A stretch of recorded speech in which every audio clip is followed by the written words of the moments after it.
Hello. You hear me? Hola. Yes, sir. All right. This is BFS Live, episode 90. It is Wednesday, May 14th, 2025. And we're live on YouTube with Matt Smith from the Yeah, longtime friend. Say what up to the people. How's it going? How's it going? Thank you for having me. Cool. If anyone in the live chat gets in there, let us know if it sounds good. Yeah. Trying over here. Well, I'm pumped to have you here. We've been talking about this for a while. You know, life's busy. You're doing stuff. I'm doing stuff. We're trying to make it happen. I think your podcast was maybe the first podcast I ever went on. So this is poetic in that now you're here on BFS Live. How does it feel? Yeah, I'm kind of surprised I'm even on here right now. Are you sure I'm a proper guest for you? But no, yeah, thank you for having me on. It's awesome. Awesome. It's a crying shame I'm not there in person though, because you know, I haven't been down there since you got the park, and I really need to get my ass over there. Yeah, once upon a time you lived here. We actually both moved to Rochester around the same time. I came here to work at the skate park. You came here to work at Kink, and then both of us stayed in those positions for a relatively similar amount of time before both of those jobs came to an end. Yeah, I think we moved there within a month of each other, and I think our positions ended within a week of each other. Yeah, and you were a part of the Rock Bottom DVD I made you to. Do you have a split section or a full? I don't even remember. So long ago. I think I might have just had like a couple clips. No. The one DVD, I had like an opening piece or something like that. Yeah. A couple clips, like 30 seconds or maybe something like that. Yeah, well, enough about our history. Matt here runs the Yeah, which is like, what would you call it, like a BMX soft goods company? Would that be fair to define it? Why don't you tell me what you tell me what the Yeah is. Well, it's gone through many stages. You know, it started off as just like a passion project, just like a crew, t-shirts, you know. Then I got excited enough to record videos, make edits, you know, very similar to like the breaking free kind of stuff. And then right around quarantine, like I was always sewing like labels on the bottoms of my shirts. And I was always going to my mom's house and using her machine and doing it that way. And it wasn't like I was moving units of shirts or anything that it was like a thing. It was just like every once in a while I'd go to my mom's house and do this. But during quarantine, no, it was right before quarantine. It was like 2017. Yeah. 2017, I found a sewing machine in the trash. And it was the morning after it rained. And my girlfriend at the time, Leanne, who's now my wife, we just happened to go for a walk after this rain and just happened to see this sewing machine sitting in this plastic bowl or something. And I was like, hey, look, that machine looks sick. She's like, you should take it. And I'm like, really? I just assumed that thing was just sitting out in the rain all night. But it was bone dry. So I took it home. It fucking worked. I brought it to my mom. She oiled it up, and I started it started with the labels on the shirts. And then I was like, man, I want to make a crossbar pad. I want to make a stem pad. I want to do this shit. I just wanted to do it for myself, just to do it. And I was like, man, old school stem pads are fucking lame. Like the way that they're made, the way that they attach. It's just, no wonder no one ever rocked one, because it just didn't work right. And I've kind of like figured something out there, and it ended up working out pretty well. And I feel like the Yeah has kind of turned into like this stem buddy manufacturer, you know, like bicycle garments, soft goods, like you said. I like to think of it as like the Birkin bags of BMX, but that's probably an extreme. I will say your stuff is, you know, it's like artisanal. It's not I wouldn't say it's not elitist, but there's definitely like a maybe you have a cult following would be the way to put it. There's this, like, when you go to Raise, they have all your stuff in the case, you know, and you can get the stem buddy or the crossbar or the down top tube pad. And like, there's this, whenever I see random people that have your stuff, and I'm always like, holy crap, like Matt's doing it, you know? Yeah. And I see that, I'm like, I know the dude that made that. And there's almost like, there's always a type to the people that are rocking your stuff, and it is very core, you know? There are always people that are the ones that get it, you know? They even if they don't know you, they're always like hardcore ride, not hardcore, just like in that core, you know, they care, they're passionate about the sport. They're like, yeah. It is kind of crazy like that. Like, I mean, I think the people who are down with it, like, completely runs the gamut of types. I would even say there's like, you even have like the top tube pad guys and the crossbar pad guys, and then you have the stem buddy dudes, and then sometimes you have like combinations of all three, you know. And seeing somebody who I've never met like riding one of my pads is probably one of the coolest fucking feelings there is. Like, I see it all the time, and awesome. maybe it's just because I know you do them, and when I see them, it's like not a lot of people rock the stem pads, so when you see it, you're like, oh, and it's always yours, always. You see a lot of people with them at Raise because they have all your stuff at Raise. Yeah. They shout out to Raise, man. They really support me very well, and it's an honor to be in there. And I think them, especially, you know, shout out to Paul for you know, really putting the word out there and asking me to supply them. I think that alone has kind of helped give me a little bit of a cosign, you know, in the terms of kind of like, you know, I'm here to make some cool stuff to make your bike look good, and there's lots of bikes there to make look good. Paul's a great guy. Paul is a really awesome guy. Yes. And so you're basically hand sewing, or not hand, I guess, well, kind of by hand, using a sewing machine by hand, all these products yourself right there in your house? Yes, sir. I got the machine right over there. I could probably take the camera and give you a tour. What's like, how much time and work goes into making one of these stem pads, and what are you selling these things for? Right now they go for $25 each. That's for a plain colored stem buddy. That's across the board for top tube pad and crossbar pad. And you know, it used to take a long time, and I've started to streamline my process. I bought a 3D printer.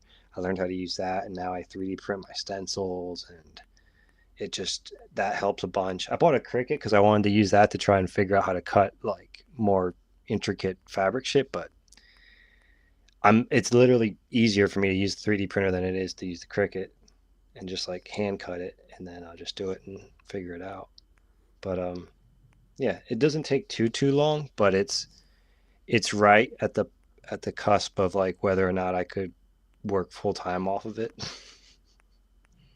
I don't know if that answers your question or not. But. So like, when do you, from an operational standpoint, you know, I'm sure you're selling stuff on your website. Are you making stuff and then uploading it, or can people like custom order? How does this process go? And what is your website? So maybe someone listening to this can stop and take a look at the products that you're hand making there in New York.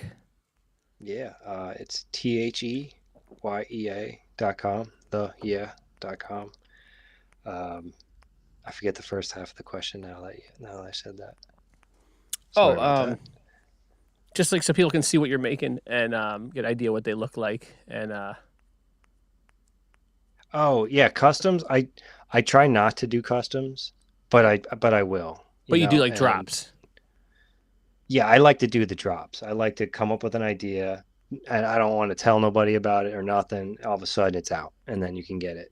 I like doing that. And I also like having bread and butter items that you can count on being there every year. You know, like I always hated it when I was younger, like when like say a good pair of riding shoes would come out and you're like, fuck yeah, I got my favorite riding shoes. I'm gonna wear these all the time. And then like that model gets discontinued, or your favorite grips get discontinued. It's like, I don't know. There's a lot of gusto from just running a BMX company the way I've always wanted to run one. Is kind of like part of it. It's kind of like a fun art project in that way. Have you been on a trajectory of growth with making these products, or has it kind of ebbed and flowed over the years? Well, I kind of had a pop during quarantine just because I think probably everybody did. But yeah, it's kind of ebbing and flowing, but I would say it's been going up every year. So how Um, many of these stem pads and everything, how many are you making roughly? oh man, a lot. Not a lot. I shouldn't say that. Well, it seems like Uh, when you're doing it yourself, every single one, of course, it's going to seem like a lot. yeah, that's kind of like the catch of it all. Um, I feel like I should have. That's what I was inspired by your other pod about how you like pasted your data in the chat GPT. And so I was trying to get my own data because I was trying to figure out which colors were the most popular, like what's the most popular stem buddy? Is it black? Is it camo? Is it black leather? But yeah, I'd say I'm making about roughly like two or yeah, I don't know. I'm like mixing up my numbers, but it's a good amount. I'd say like 20 to 50 a month, maybe. Oh, that's pretty good. Probably right around there. It definitely like is I have a season like you do. Like Yeah, yeah. March is kind of when it starts, and now we're getting into like summer and like it's gonna die down. Like I've I've had years where I haven't um really posted much online, but I just kept the store running. And so I have data to track of like where is the natural arc of interest without any promotion at all. Oh, I see a big spike here when I did the Dan Conway Desert Snake. That was sick. Like it's all it's all relative. Like Yeah.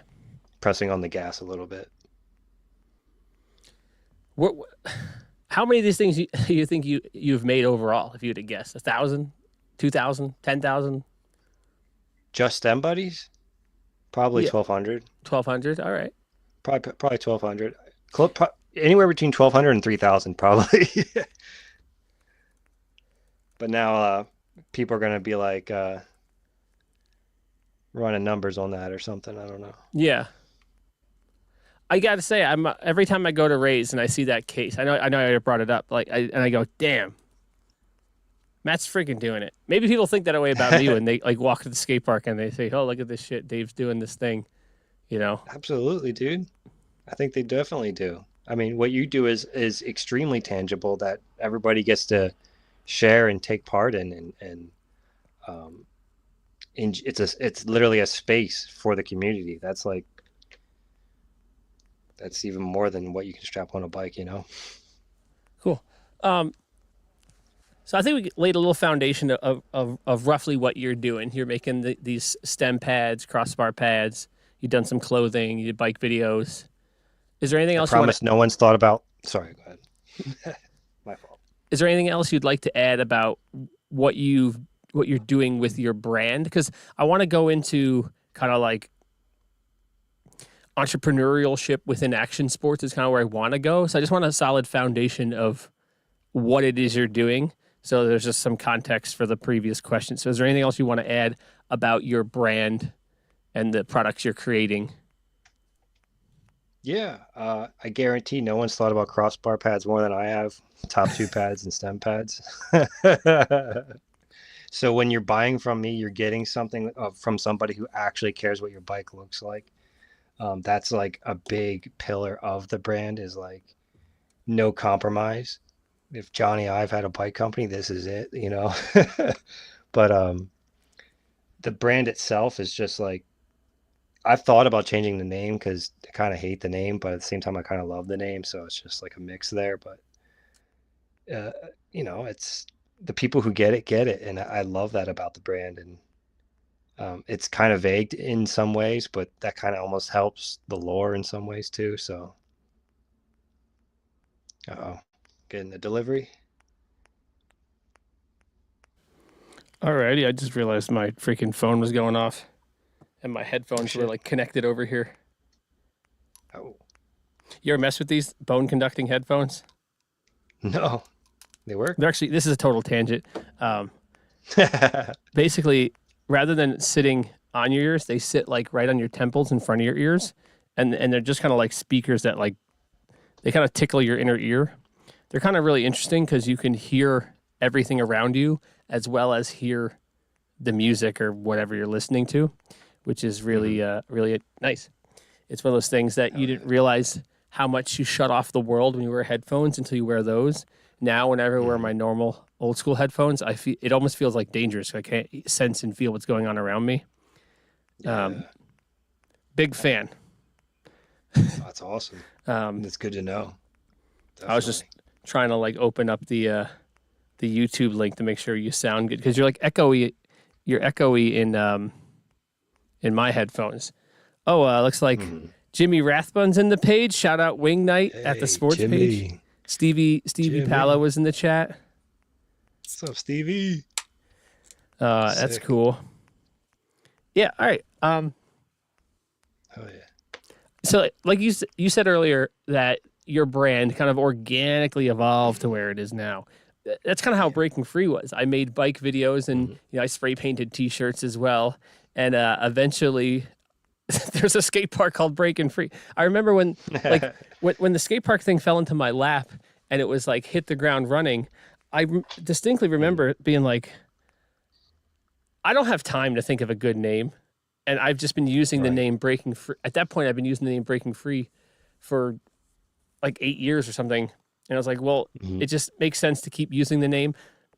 Conceptually, I like the name Breaking Free. The kids are breaking free from the nonsense and they're coming to the skate park, whatever. Yeah. So you kind of got on a trajectory where you're here now, you're making stem pads. Like,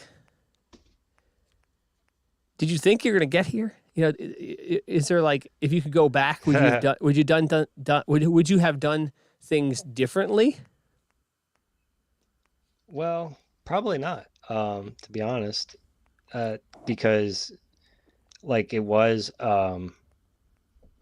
like a side project in a very non-serious, just bike riding way for the longest time. But at the same time, I went to school for graphic design, and I had all these I had some skills I graduated with that I was like desperate to use, and like I just turned that focus onto the So it was a way to like actually use my skills, because if I waited till someone asked me to do some kind of graphic work or branding work or anything like that, it probably would have never happened. And it ended up keeping my skills tight for when the time came when people did need my work. When I wrapped cars for a while and doing sign work and graphics like that. And so I think it was the only way to go. I love it's like low pressure entrepreneurship when you're young and doing something in BMX or skateboarding or scootering. You can kind of play around with it. The cost is low. The risk is low. And it's like a great way to get your feet wet. I wish I knew how many, if we can get numbers on how many people did like a small skateboarding brand or something, and then eventually use that to springboard into some sort of, I don't want to say real, but like some other version of entrepreneurship. Are you familiar with the 7 line? Yes. That was Darren Meenan, right? Yeah, from Man Made he did bike videos and made bike shirts just like you and just like me. And now he owns this like absurdly large Mets clothing brand. Where I have to imagine that he's doing, I mean, God, it certainly seems like he's doing well into hundreds of thousands, if not millions of dollars in sales.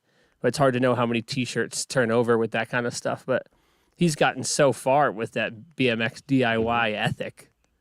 Yeah, oh yeah. I mean, he was, even when he had Man Made, that shit was, or excuse me, that stuff was extremely, it was extremely inspiring to me, and the videos spoke for themselves as well on top of that.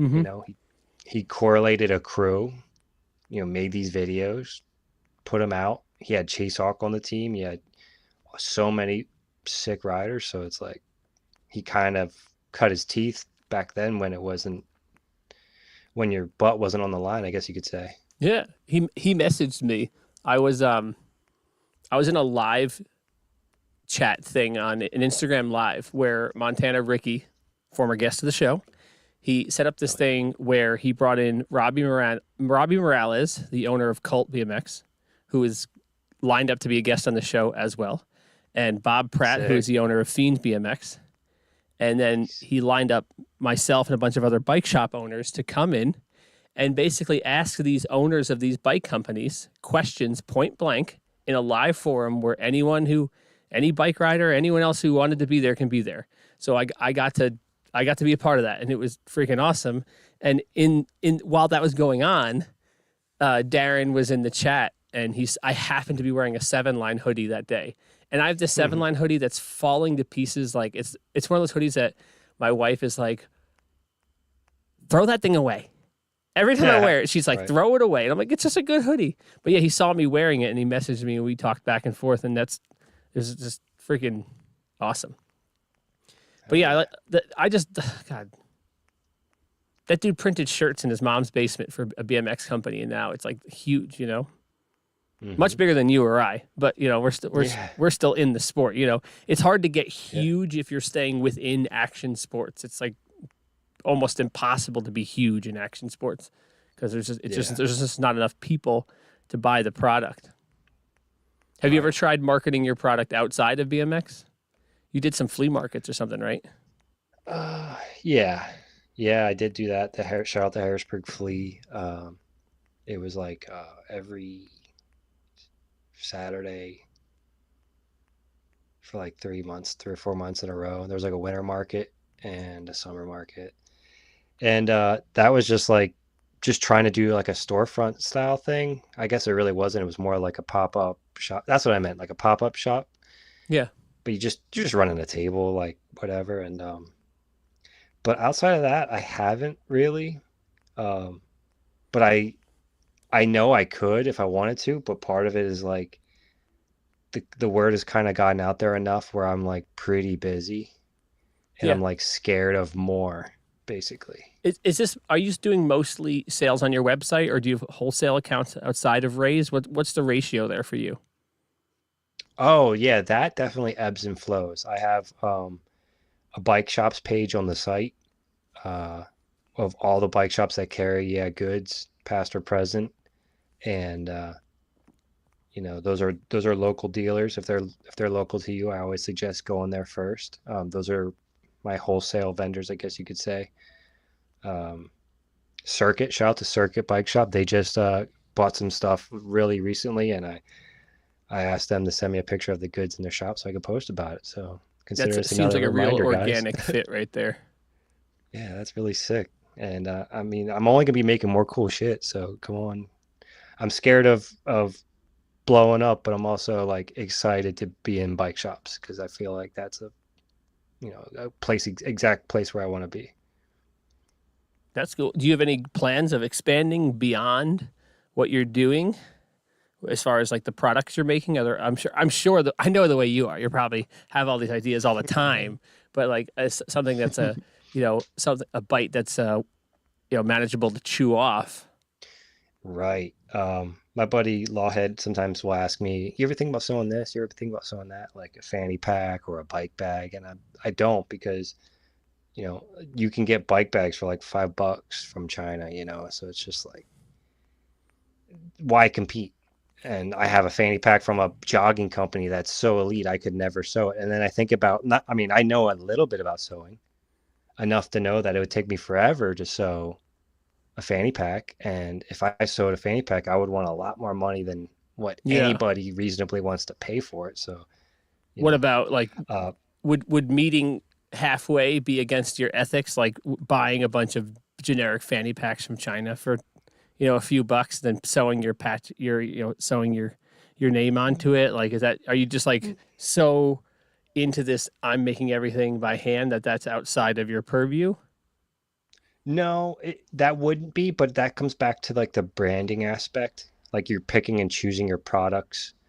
Like, it feels so whack because it's like such a small thing, but I put so much thought into like what products I'm actually bringing to market. Like with the Different Spokes stuff, even if I'm not doing the podcast, that's become like its own little like side product line of like weird bike accessories like tire levers and I forget what else I did, like a gym shirt and um so like the bike pack, I think if you bought one from me, you might be, or a fanny pack, you might be expecting, maybe a little bit of a touch of like similar of what I put into the stem buddies. But the truth of the matter is the fanny pack that I do like, if I could get those and put like I thought about like buying something that I just like full price, putting my graphic on it or something somewhere and selling it like and not even really making money off of it. Just sell it exactly for the same price. Just because like I like that product so much, I'm like co-signing it, but it's just like more work than it's worth to do something like that for me. Like I'll buy hats. I just dug up my old gas cap where I did the Sunoco logo rip. I mean, I just bought hat blanks, and got them embroidered. Like I'm not above it or anything like that. Like it's completely cool. So like the bike bag or the fanny pack is like, you could look at it as like a hat or a t-shirt, or you could look at it as like something a little bit too close to what my main product is, I guess, is kind of where I'm at with it. I'm going to ask you a question that's going to hit close to home for me. Okay. What is the ratio of time you spend engaging in the act of bike riding BMX versus the amount of time you spend working on these BMX related products? Because for me, it's probably, I don't even want to say it. It's probably like 2% to 98% with the amount of time I'm here. Oh yeah, mine is very similar, especially because, I mean, it's just been health issue after health issue for me, and there's so many things that come up, like, and owning a home, and then actually having family members to visit. So like my wife's family is a lot bigger than mine, and there's birthdays and get-togethers and just regular hangs, So it definitely not takes away, it definitely adds to the plate, of things that you do with your life as you get older. And so I have to make time to ride. It's just that whenever somebody places an order, I am making sure I get that out to you as soon as I can, because I don't like anyone feeling like they're waiting. Of course. So what's the ratio? Is it 98 to 2, like I said? Yeah. Oh yeah, absolutely, something like that right now. I mean, I'd like to get it up to like maybe 5%. That would be sick. So, because like bike riding for me is like, I almost completely fell off. I mean, I really took a big break this past year, and I know I'm lazy. I it's very apparent. But bike riding is like a way to burn calories and be athletic. So easy, like working out kind of sucks compared to bike riding, but sometimes you got to do both, obviously. But when I go out and ride, I'm like, man, I burned so many calories and my lungs burn, and all I did was have fun, and it didn't feel like such a chore. Bikes are sick. Yeah.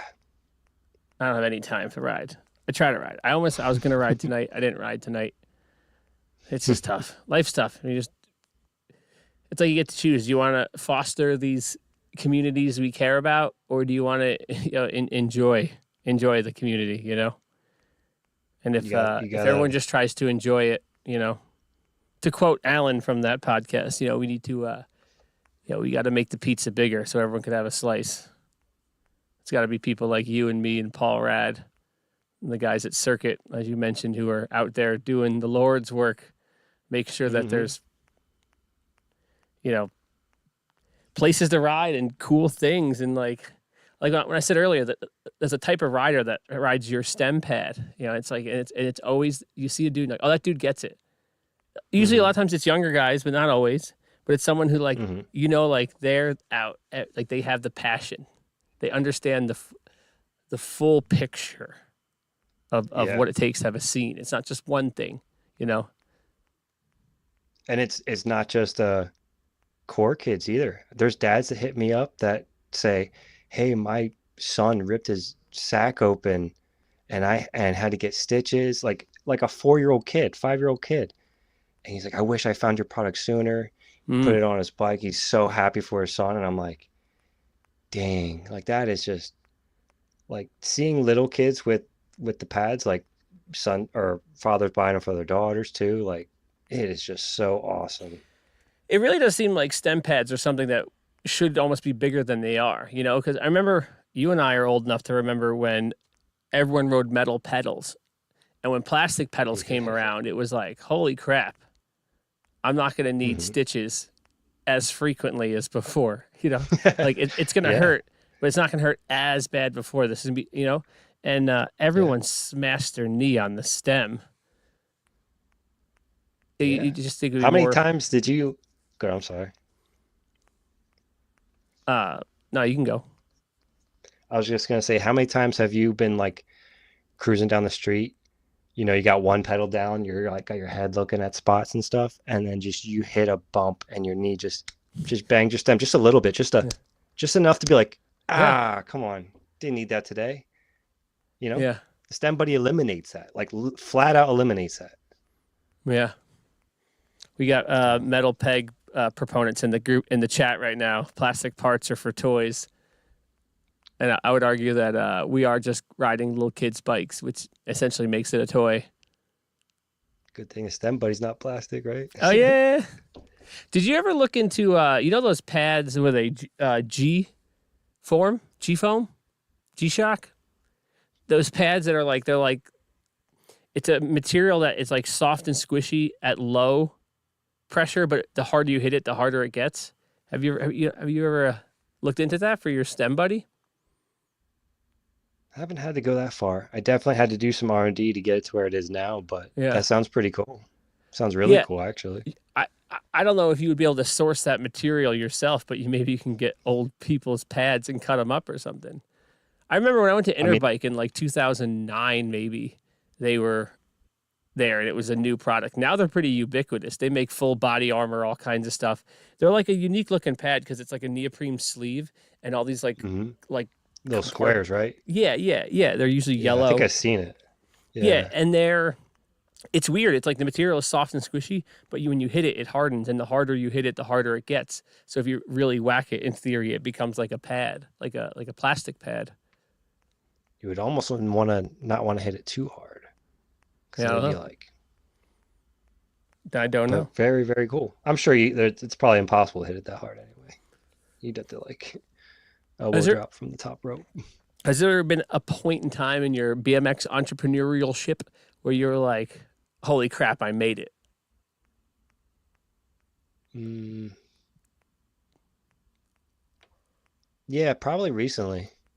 When I once I got that raise order this past year and the and adding circuit to the shop, and then I kind of was using ChatGPT to clean up the website a little bit. Like there's Oh, like stuff that annoyed me that I was like, I'm not very super uh seasoned with web stuff. I'm like scared of breaking stuff because I used to do web stuff a long time ago and I'd break something that was live on the site and have to stay up till 2 a.m. trying to figure out what I just broke.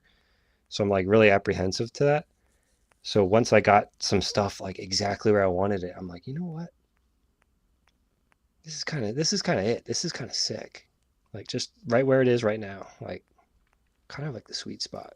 are there any like pros or big name riders or people you've seen with your stem pad where you're like, "Holy crap," you know? Yeah. Johnny Rakis ordered a stem and I was like, is that the Johnny Rakis? No fucking way. No way. Who is that? I don't know who that is. He rides for Fiend. He's extremely good. Oh, he's like a new school rider. Yes, I think he's a little bit of a newer school rider. I checked out a BMX so long ago. I don't know who anyone is anymore. I don't. I'm trying to keep my finger on the pulse. He's been around for a while though. Johnny's been around for a while. I Do you ever think get any brands that want to collab with you? I feel like that seems like it would be like something like really organic. You know, like I could just see like the Yeah cult collab. Like that just seems like it would make a lot of sense. yeah, I would love to collab. I feel like there's so I don't know if this is the wrong time to say it, but I feel like a lot of people, they'll see what you're doing, and instead of like wanting to collab, they'll just want to do their own thing, and it's like, because I mean, I remember like the first customer, well, as soon as I started doing pads, the first customer bought a pad from me, and then like the next month was like making their own pads with like jammies that their mom had in their closet, and it was like, that's cool, man. Like, I don't know, like people, I would love to collab. Is my point. Like, I think that would be fantastic because honestly, that's exactly where I'd like to go. The only other thing I'd like to do, other than what I'm doing currently, like like but I would kind of like to do it to rider specific instead of like necessarily brand specific. Like like if Johnny Rakes wanted a signature stem pad, or because like I did it with Conway, like we did the Desert Snake, and I have one I'm in the works with Eshan with. So it's more like supporting directly to the rider, but it's also like a co-sign with, maybe one of the companies he's working with or something, Yeah, like the 2026 colorway of X Riders frame fork bar, and then here's this Yeah, collab stem pad crossbar that matches. That seems like it would be a yeah, really organic fit. yeah. Or even like other crews like the Bloom BMX. I would love to do some girl pads. I mean, I do the flower stuff, but I think the flower stuff can go, obviously either gender. I think it's kind of tough looking either way. I But, could get you her contact info. She used to come here. sick. Hell yeah. I'll Shout out send to you that. Tasha. I know Tasha's friends with them too and does stuff with them. Um, yeah, I would love to do that. I also feel like I need to have my ducks in a row on the back end and the business side, because I'd be afraid of like, because I am such a small brand, if I did collab with brand X, Y, and Z, they could almost take it away from me because they have more money and more pull, They could say that they invented it and kick rocks if I don't have Yeah, my I'm stuff sure a brand straightened could out. be like, "Oh, stem pads sell. You know, who could I get these from China for $1.10 per pad or whatever?" And then they Yeah, just make that's what their I'm own. terrified of. Yeah. Yeah, that's You'd think a the cent. sport would want to support a small guy like you rather than drive you out, but also I don't think these bike companies are I just don't think things are as well thought out and symbiotic as you might think. But Mhm. tomorrow, next week on the show, we might have a glimpse into a little bit of behind the scenes because I'll have Sick. a in studio guest next week of Jay Rowe, Hell yeah. which will be interesting. What's up, Jay? He's been a team manager of Kink for like 20 years, and a lot of times, Yeah, like on this show, we've been talking to people like you who are on the outside of the companies, and there is this like mysterious veil of what's happening within the companies, and I imagine that most mm, companies function only relatively similarly. I think there's probably a lot of diversity in how these companies work behind the scenes and how much they care about X, Y, or Z. yeah. I mean, I had a glimpse of the inside a little bit when I worked there. I Yeah. got to work with Jay and Matt and Beard and He's talking about you know, Matt worked at Kink. I think we said that earlier. back I in don't the know if we day. said that clear, but yeah. Yeah, we touched on the very beginning. But yeah, like shout out to Scott Marceau as well. He came through when I Push was it in to stop. Harrisburg. Yeah, push it to stop. Um, he came through before I was making STEM buddies, I think. Maybe it was right after I started him. I forget. But he eventually ordered one, or I sent him one. And then I'd say like 6 months ago, maybe a year ago, he was like, "Hey, can you hook me up with another one?" I forget if like he lost it or it got stolen, or it just wore out and he needed another one. And I sent it to him, and it was like to Odyssey's address, and I was like, "Odyssey, please don't. Odyssey, please don't." Oh, he works at Odyssey Because now, huh? yeah, Bike and I industry don't think small. he's such a sick dude. I don't think he would ever do anything like that. I was just like, I just don't want anybody to get the wrong idea. I would love to collaborate. I would love to do that. Let me tell you some bike industry crap for you. This is almost kind of might get the listeners might get a kick out of this, but you'll love it. As I mentioned in previous shows, I basically was sponsored by Fit before I moved to Rochester. And it wasn't because I was great at riding. It was because I had the shop, we did events, we had a team. I just did all the things, so they wanted to keep me happy.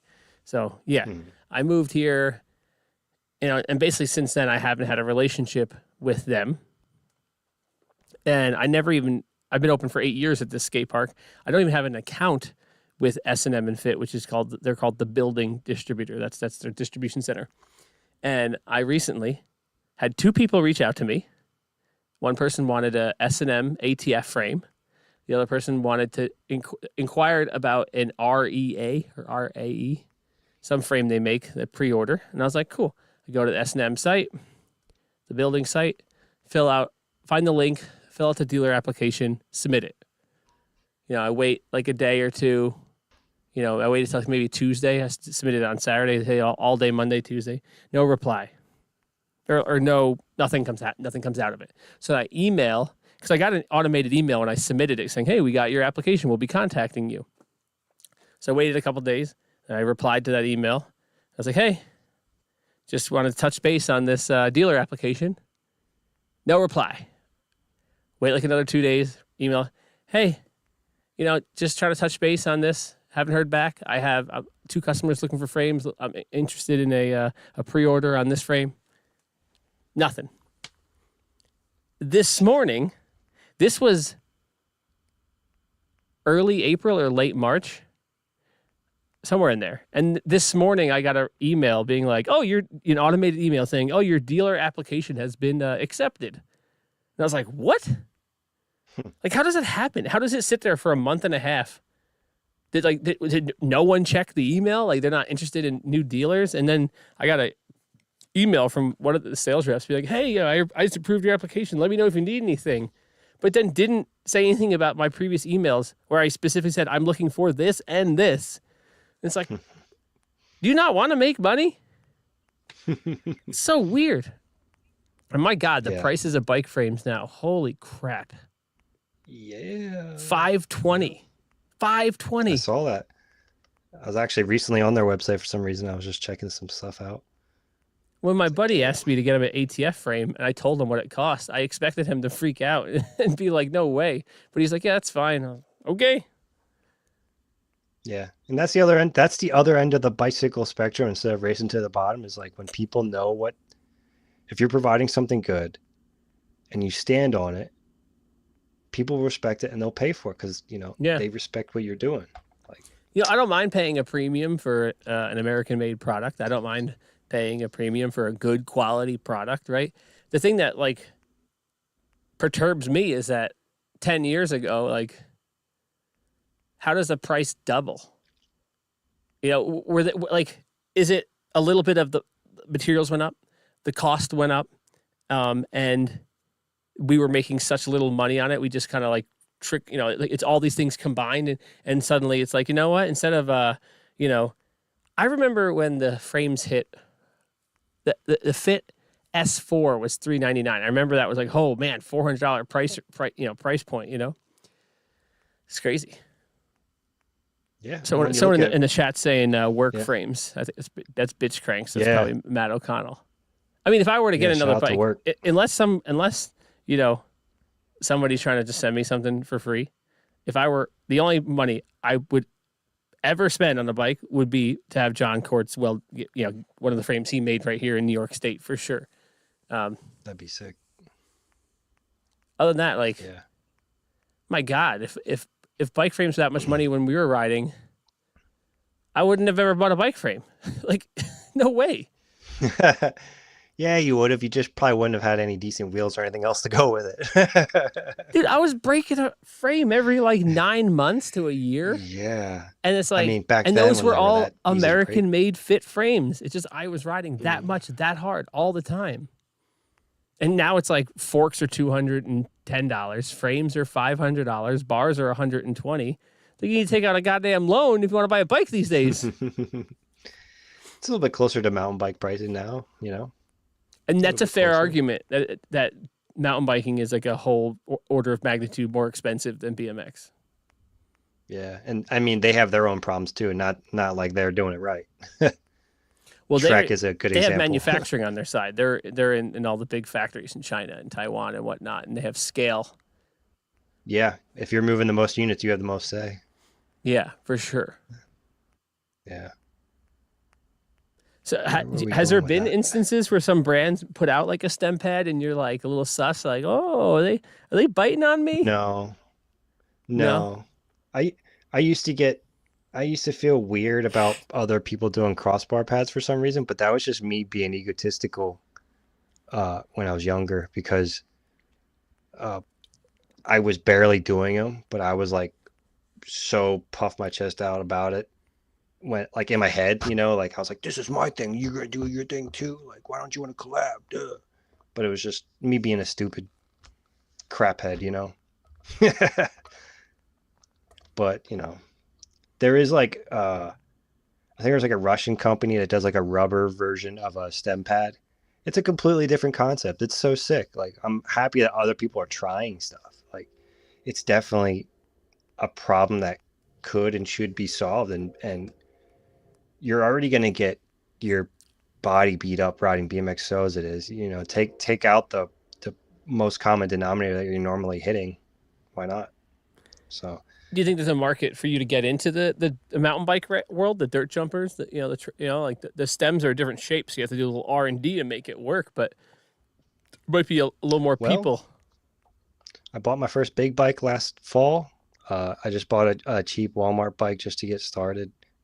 I went to all the local shops around me first, and it was just like I to be honest, I wanted the Fairdale elevator. I wanted to go from no big bike to that big bike.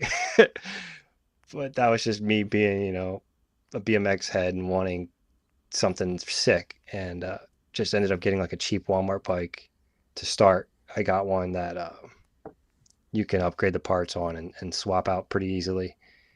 But I put a stem pad on it just to mess around. I had the midnight holograms reflective. I'm like, I want something reflective on the bike just for now. Like, I don't know where I'm going to be, what I'm going to be doing on this bike. Maybe put something on there. So it was a little bit more of a safety feature, but the stem pad fits. I'm like, sick. Like, kind of like you could change the size, but it's like, unless it's like falling off or it doesn't protect you, run it. Like, It works. you'd be surprised what the stem buddy fits on. If you have tubes, we have pads. That's a good line.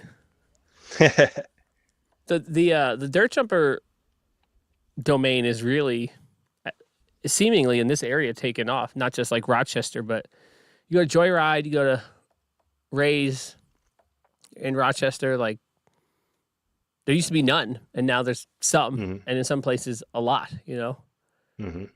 It seems like the feel I get when I go to like Joyride or Ray's is there's a lot of BMX people there, but they traveled from all over the place. But all the locals are on the 26 inches. Interesting. Well, I mean, you have big bikes. You've tried, jumping a little bit.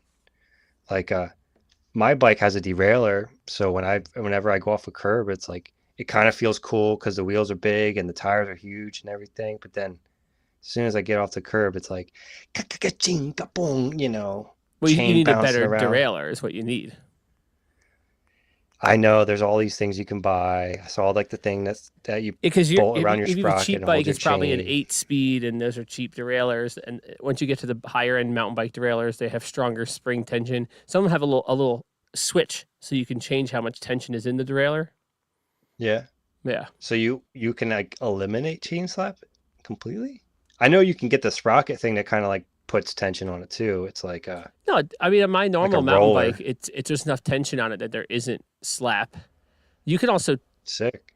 depending on how big your drivetrain is and your biggest gear in front and biggest gear in back, you can affect overall tension. There's also a tension Mm-hmm. adjustment screw on cheaper derailleurs. So there's a lot of ways you can try to mitigate that. But typically, if you're on a real mountain bike and you're on higher end componentry, there's stronger spring tension in the derailleur, which would make there isn't going to be any chain slap. Sick. I mean, the reason I brought it up was like I can see why a dirt jumper would be enticing because it's just like it's typically a 1-speed but big wheels. Most of my mountain biking is aggressive on a single geometry. speed anyway, so I don't know. Maybe I'm just wrong. No, but I'm not. Big bikes are fun too. Yeah. I'd love to get more pads on big bikes for sure. Big bikes, little bikes, kids So bikes. what's the everybody. future for the Just keep doing what I'm doing. But I would love to get a little bit. I feel like every year I'm just trying to do something a little bit more, a little bit better than before the last year. And what's next is kind of like I'm hoping to do more collaborative projects with riders. I'm working on I have a STEM buddy in the works with Ishan Kirk. I'm really, really excited to eventually announce that and show that. I think I showed you one of the promo videos I edited for it. To do something like that and to do more drops consistently. Right now, it's just when I can do it. I feel like if I can get my ducks in a row, it's like figuring out like the least effective dose. Like, how can I get all my ducks in a row so that way I'm not like struggling to keep these ducks in a row, that I actually prepared for these ducks. And now I'm just letting them out one by one, and it's a good time. I want to go touch on scalable growth, but before I take a step back there, could we, if I wanted to do like a collab with you, Breaking Free Skate Park, stem pad or crossbar pad, could we do like 5? Could we do 10? Like, is it really, are you, Yeah, like, I'm if making someone, if someone listens to this is like, hey, if I wanted 1, if I wanted 10, like if you wanted a custom one, is like, when is the juice worth your squeeze? Like 1 is probably a pain in the ass, but is 5 enough? Is 10 the sweet spot? If someone called you and said, I want 100, are you going to be like, oh, frick? Yeah, I'll be like that, but I'll get it done. I did like 100.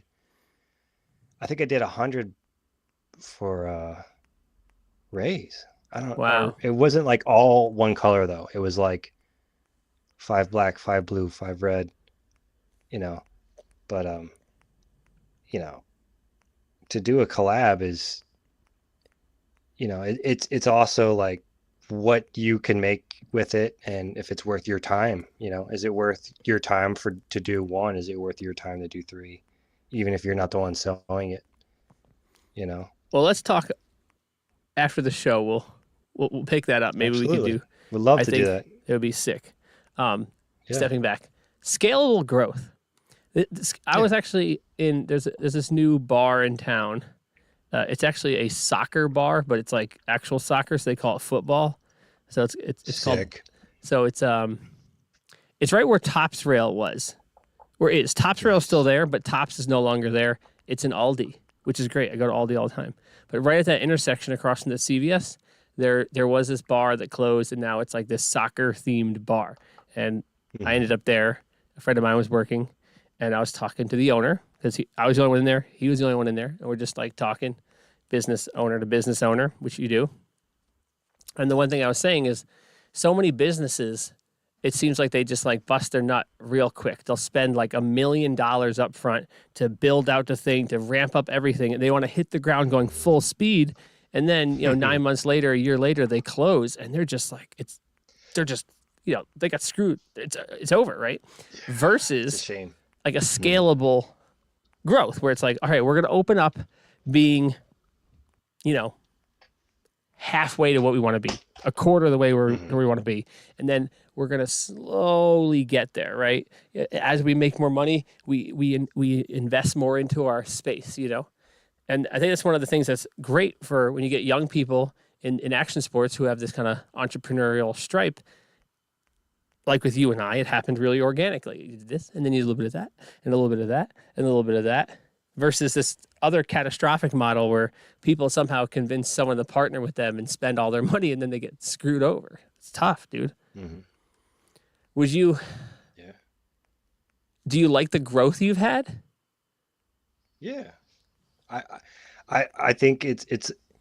I look back on it and I'm like, it couldn't have went any other way. Like, it's going at the pace in which I can handle it. Like, if I was posting on Instagram like every single day, or doing an email blast every 2 weeks or whatever, and taking out ads in any zine I could find, and trying to holler at our BMX or anybody, like any kind of podcast, and try and sponsor it. And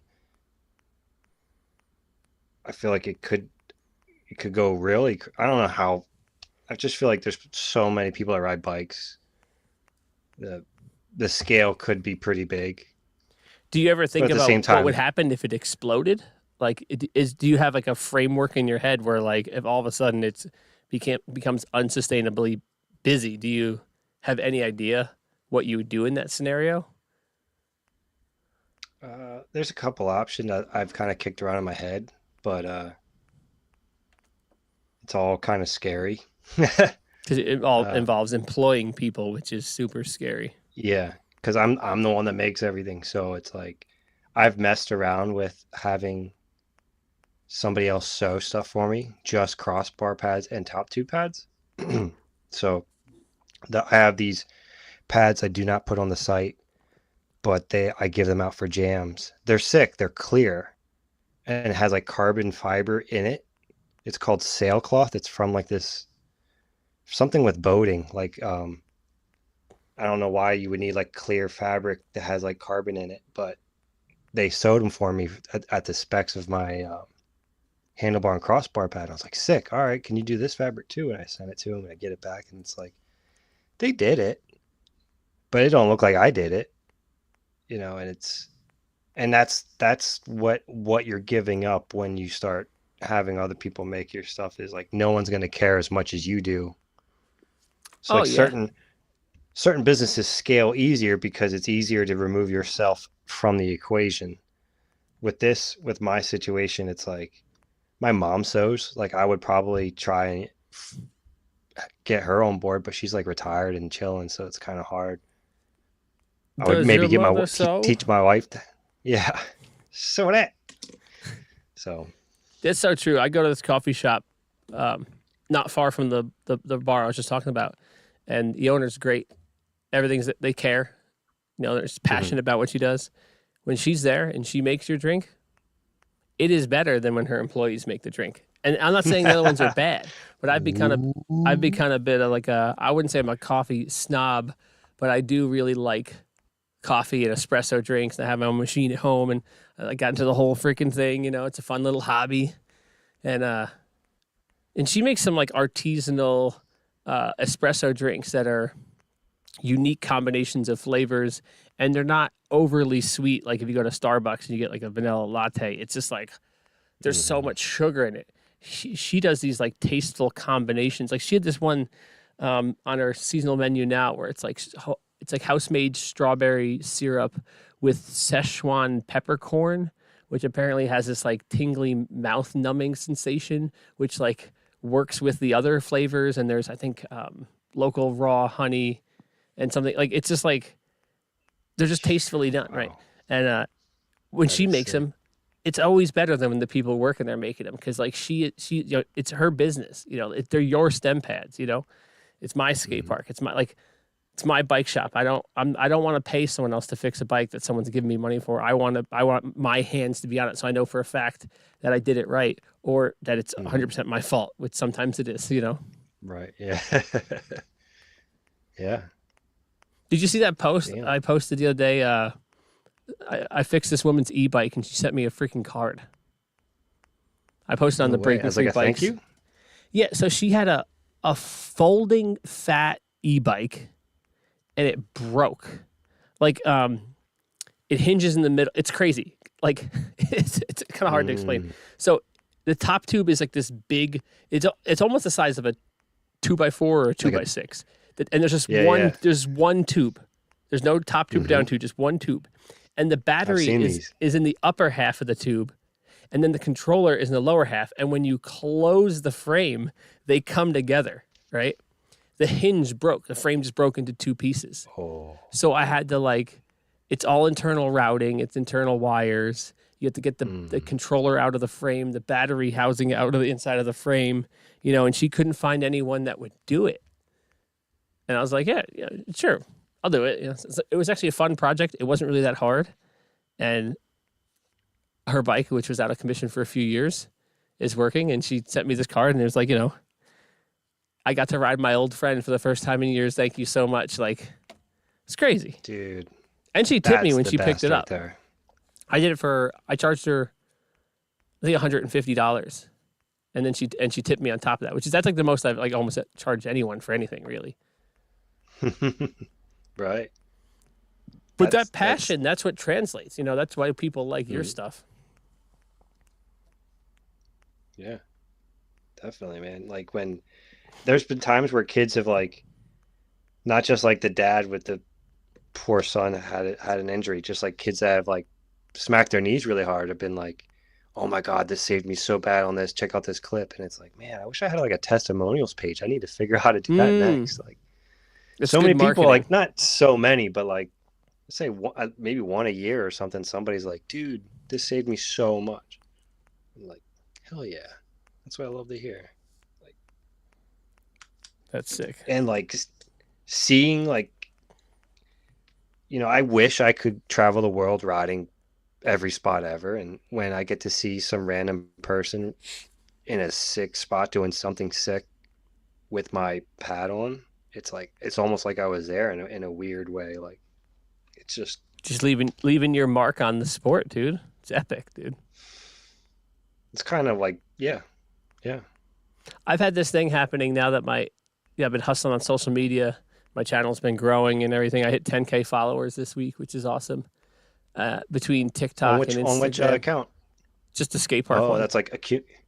Sick. It's criminal that after 8 years, the skate park it only had like 4,500 followers. It was crazy. I just never really had, you'd think organically I would just have more than that, but I didn't. But I just finally got 4,500 is kind of a lot. Well, I had 4,500. You're at 10 now? I had 4,500 in January. Now I have 10. I doubled it. Wow. That is awesome, dude. Congrats on that. Thanks. Yeah.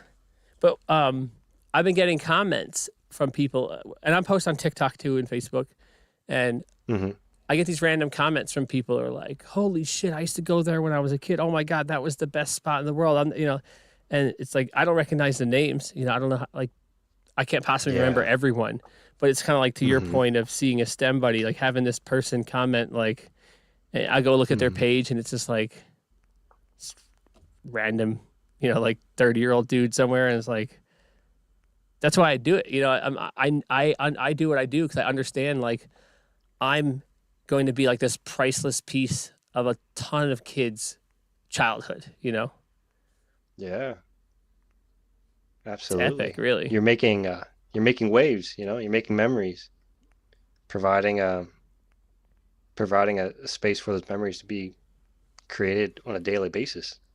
It's sick. Yeah. Big fan. Obviously, I'm a big fan because I do this every day. That's the rewarding part. That's what keeps you going. Yeah. Well, would you believe it? I told you we're an hour in already. That's crazy. I believe it. Time goes. My podcast brain was keeping an eye on the time. Oh, I forgot you do podcasts. How many, what's your podcast called? Let the people know. Oh, Diffrent Spokes, but it's spelled Diffrent. I haven't posted an episode in a long time. Why is it spelled that way? Like last year. It's a play off of the show. What show? Different Strokes. Is it's an that old show? That show is spelled that way? Yeah. It was like it might be considered politically incorrect now, like the show, but it was just like here are these people getting through life, kind of like roughing it in a way. But why was it? Do you know why it was spelled that way in the show?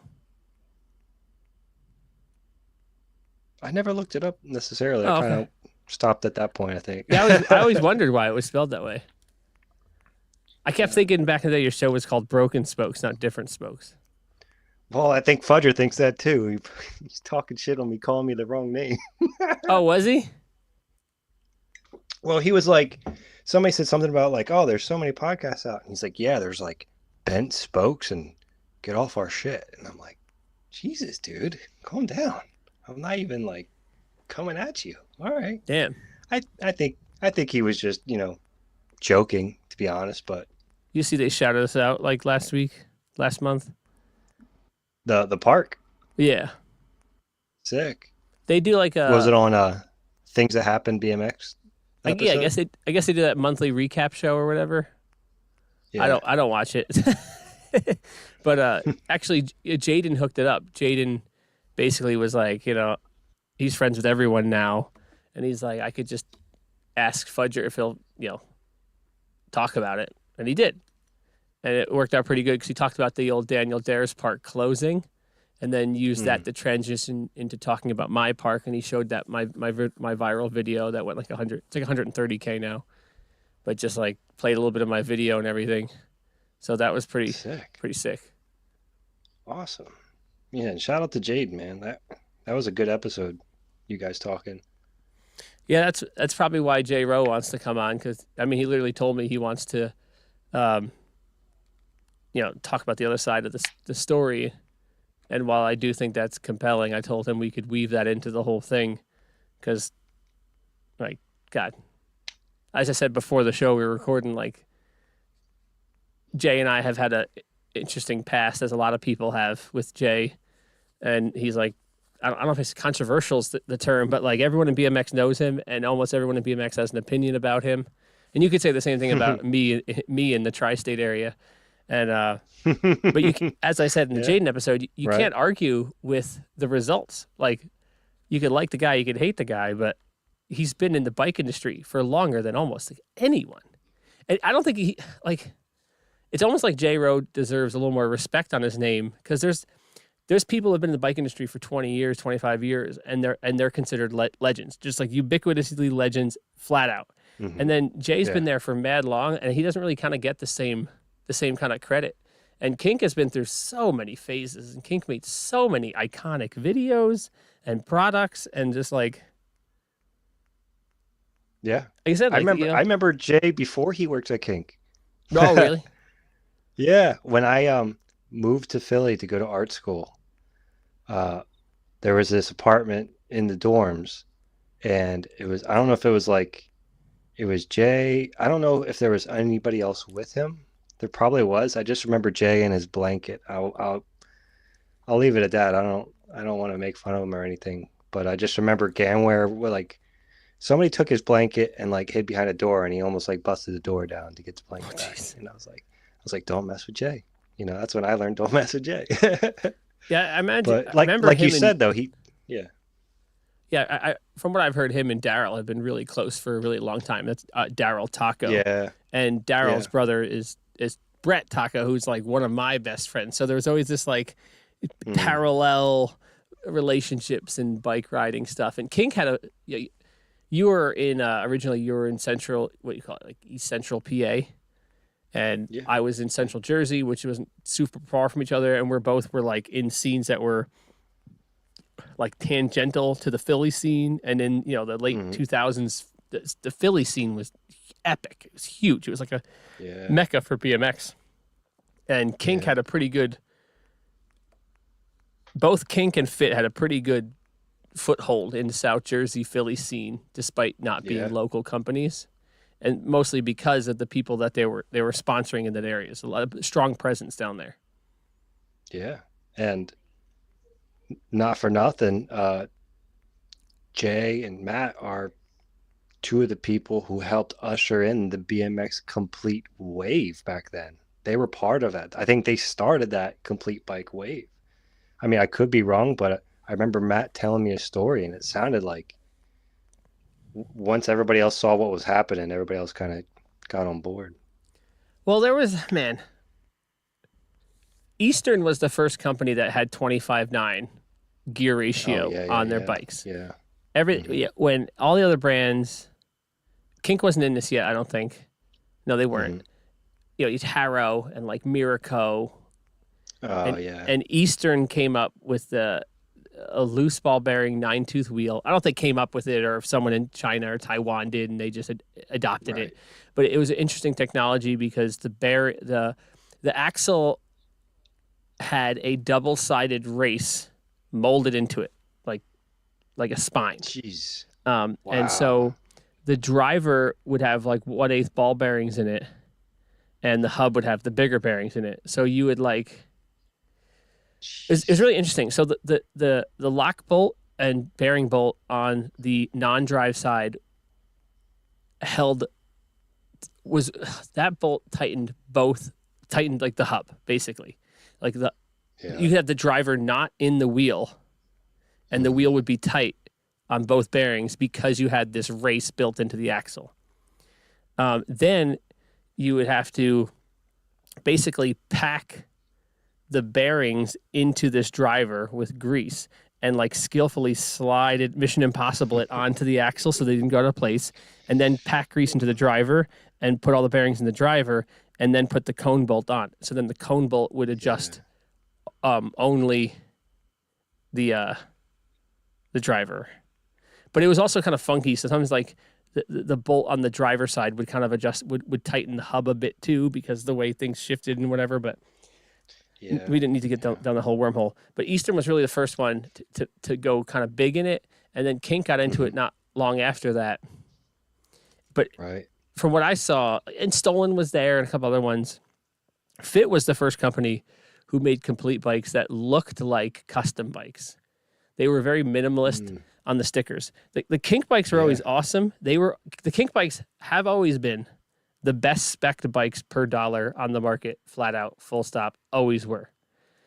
The Fits just looked better.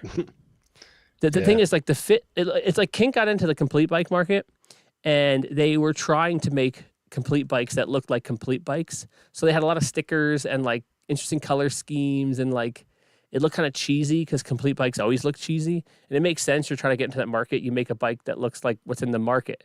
Then the Fits came around, and it was like all black, red rims, all black, green rims. Just very like, because we all know, you go to the skate park, the little kids go to the skate park, and they see like the bikes that the pros are riding, or the pros, the good guys, or they see the scooters the good kids are riding, and the kids immediately think, I need my bike to look like that sort of bike. And Fit was so good at making their bikes look like those sorts of bikes. And it it made Kink change, I would imagine, because then the Kink started to look like that. And the Kink bikes look great. And complete bike technology at this point hasn't changed in nearly 10 years. It's all good now. But what you were saying is there was a generation when money was good in the mid to late 2000s where everyone started doing complete bikes. FBM was doing complete bikes. Everyone did it. And then 2008 happened, and it caught up to the BMX world in 2010, and it went catastrophic real quick. And that's like when Animal got all messed up. That's when like FBM cut their whole team and stopped doing the bikes, and it just was a whirlwind. The industry got all screwed up. No one could get tires. The prices of everything went up like 20%. And a lot of companies didn't, to go back to my earlier point, a lot of BMX brands did not grow sustainably. Therefore, they couldn't pull back sustainably. And a lot of them like shot themselves in the foot. And a lot of brands like, Kink managed that storm pretty well.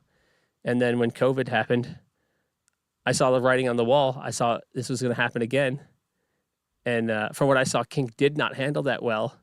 But it looks like so far they've actually rebounded and adjusted, and at the cost of laying off a lot of people and really scaling back. But they're here. A lot of brands are really not in a good spot right now. Yeah, I would be curious. Like when I worked there before, I mean, obviously I didn't know what other bike companies, how they were running their ships, but I felt like I was probably on the best ship that there was when I was there. And I mean, maybe in America at least. I mean, I feel like Moeller's got his own thing going on over there, but in terms of like Matt speccing the bikes, and you had Zach keeping an eye on things, and you had Jay keeping an eye on all the cool shit. It was just like there's not much else you could be paying attention to. It felt like. For context to the listeners, Matt would be the brand manager. Zach is the owner. Jay was the team manager. Yeah, it was like these three different, like a Venn diagram, like the circles. Yeah. Laying over each other. It's like all those different venues, to not have one person try and do all three of those, which might have been like what Crandall was doing for all I know. I mean, I don't know anything about him, like his setup. I'm just spitballing here. Like, Well, that's the thing is like when Jay messaged me, he was saying like, you guys made it sound mysterious, and I'm like, it is mysterious. Like, no, like I've been in the bike industry my whole life. This year's 20 years I've been in the bike industry. I've done like everything but work at the bike companies. I've been all around them, you know, and it is kind of mysterious how these things function. And like I said in the Jaden podcast, like he made it sound like it was harsh when, you know, Jay told him he, you know, there wasn't exactly a road for him to become pro, right? But you don't know the constraints that he's dealing with. He's just the team manager, right? You know, you don't know if the owner or the brand manager, you know, say the owner says, "Hey, we got to cut expenses down to X," and he looks at the brand manager and the team manager and goes, "You both have to reduce spending by 20%." You know, like you don't know if they're planning out 1 year, 2 years, 5 years, 10 years. Like you don't know the constraints, you know, and the team manager, as far as I could presume, the team manager is looking at the prospects between the guys they're hooking up, who's am, who's pro, like, or are we getting ROI on these guys? Is there, you know, like, are they turning over sales? You know, like, I don't know. I'm excited to talk to Jay to see like what kind of metrics, if any, they're using when they're trying to quantify what, you know, what is a good pro look like as far as the company's investment, you know? Yeah. It's super interesting. Damn. It'd be sick if you had Reese on too. Reese is scared. Yeah. I tried to get him on Different Spokes. He didn't want to be on. I hope Reese listens to this. Because Reese he'd be itching to. Reese was texting me when I had Ricky on, and he's texting me all this stuff, and you know, he made it sound like he would come on, and we talked about it, and it was like, yeah, maybe. And then when I was like, all right, do you want to come on? He's like, no, I don't do that. It's not worth it. It's too risky. I might say the wrong thing. I don't want to get canceled. I'm like, dude, I know I didn't send you an outline, Matt, but because we've been friends forever. But most of my guests, I put together an outline. I send it to them. I'm like, this is the flow of the show. Here's the bullet point questions. And they have a chance to come back and like, let me know. Like for Jay, like Jay's gonna be a big episode next week. So I'm going to give him this outline like several days in advance. So if he has any issues with it, we can kind of adjust and, you know, make it work. Totally. Like I'm not interested in controversy. I'm not interested in like clickbaity bullshit. Like I'm literally trying to inspire people and motivate people to either get back on their skateboard or bike or do the thing, you know, that you're doing. Like that's why I want to talk about your entrepreneurialship, you know, and try to give people some insights to how things seemingly function within action sports. So then maybe they're a little more equipped. Maybe it's that little piece that gets them to go from, I want to have a X company, and being like, screw it, tomorrow I'm gonna start doing it. You know, like my dad's got a CNC shop. I'm gonna start making stems, whatever. You know. Yeah, dude, your Crudco episode was so sick. Dude, that was so good. I'll tell you something. I really like that one. I wasn't the biggest fan of Aaron before that episode. And I always kind of presumed he wasn't the biggest fan of me. We've had very limited interactions. And I'm just like old school BMX guy, and he's old school skateboard guy. So there's just inherently like going to be some tension.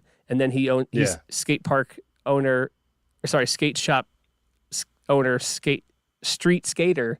And I'm skate park owner. So there's going to be some tension there, you know?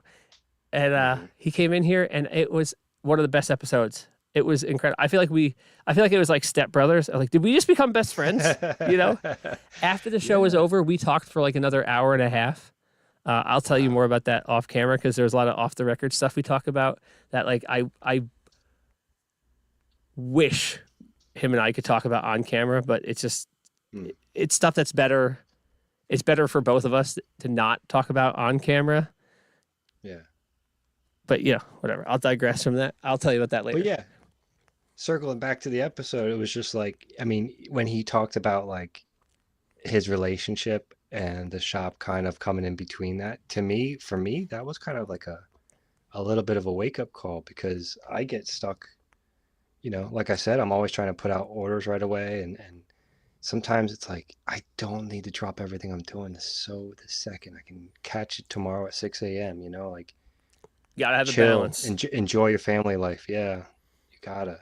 It's tough with my life. I work so much in the wintertime, and then in the summer it recoups. So it's funny, like we get to like later in the winter and I could see the light at the end of the tunnel. I'm like, oh, my chance to like recuperate is coming, you know. But my wife Right. she's just like, I never get to see you. And women do this Yeah. stupid thing where they do this thing where it's like I never see you, and I'm like, but we were together yesterday and we did that. We did it. Like, yeah, but like that doesn't count. You know, like it's like there's like some undefined characteristic of being in the same place at the same time with your female counterpart that makes it count, that like men just aren't aware of, you know, like like we do dinner on Sundays and we go out to breakfast every Tuesday and we do all this stuff, but she's like, I never see you, and I'm like, we do see you know, women, right? Yeah. But it's tough, dude. It's especially for, I'm sure you can relate, and just as Aaron could, like, dude, you're never around and you work so much. And you're also not making money. You know, like at least if you were like bringing home stacks of cash, I'd be like, all right, it's all right, you know. Instead, it's like my wife makes more money than me working at a freaking bagel store, and I work twice as many hours and do a weekly podcast and post a video a day and run a bike shop and maintain a bike share company on the side and run a disc golf league, and I'm on 2 boards and I'm coordinating events for the mountain bike community. It's like at a certain point, like I'm maxed out. Like this year I've reached the limit. And after this year I have to like choose, like I'm not going to run this anymore. I'm not going to do those events anymore. I have to pull back. Right. That's kind of why you haven't seen a Different Spokes episode. I had to pull that back. And Yeah. I'm happy for you for like what I feel like this experiment of kind of leaning into it and pushing harder, I think, is working. And I think it'll probably create some wind, some momentum in your sales, you know? So when you pull back, like, it's like, oh, cool. The plates that are spinning are the ones I don't have to spin that hard. Like, that's sick. Like, they'll keep going. Because it's like, once you know what hard work is and you dial that back a little bit, you're going to be like, oh my God, this is so nice. Yeah. One of the things I had to cut back was cutting out clips from the podcast, because I want to grow the podcast, but like I can't possibly grow the channel and the podcast. Because one of the things, when I edit a clip out of this episode, which I probably won't, but I like trim down so far. I take out every gap in the words. If any sometimes a whole sentence that didn't kind of make sense, and I literally trim it down to be this like, you know, 45 to a minute and a half of like a very concise point that ends clean, right? And that's actually really, really time consuming. That's more time consuming than like the mini vlogs I edit all the time, because those are just like cut them up, drop it, you're good. And so I'm gonna try to keep doing this podcast. I could see a point maybe digressing from live, although the live chat is always a good time. And I could imagine if this scales up and gets popular, the live chat could be like such a huge piece to it, you know? Yeah, but part of doing the live show is that I don't have to edit it. It's just like, it is what it is. I take out the audio from this, I clean up the audio and send it out. There's not. That's what makes it nice. Yeah. Yeah, exactly. It is what it is. And it hasn't, only one episode was disastrous and I couldn't do it, you know? But that's good odds. The way I see it now is if the channel continues to blow up, you know, if I can get to, you know, 50,000, 100,000 followers, which would be incredible, and I think it's totally attainable, what I could start working the clips of the podcast back in, and then the podcast will ride the coattails up. At least we'll see. Dude, think about how much brain power you're putting into this. You're like ridiculous. Engineering success, and there's people out there that like don't put any effort into anything, and they just phone it in. Yeah, most people.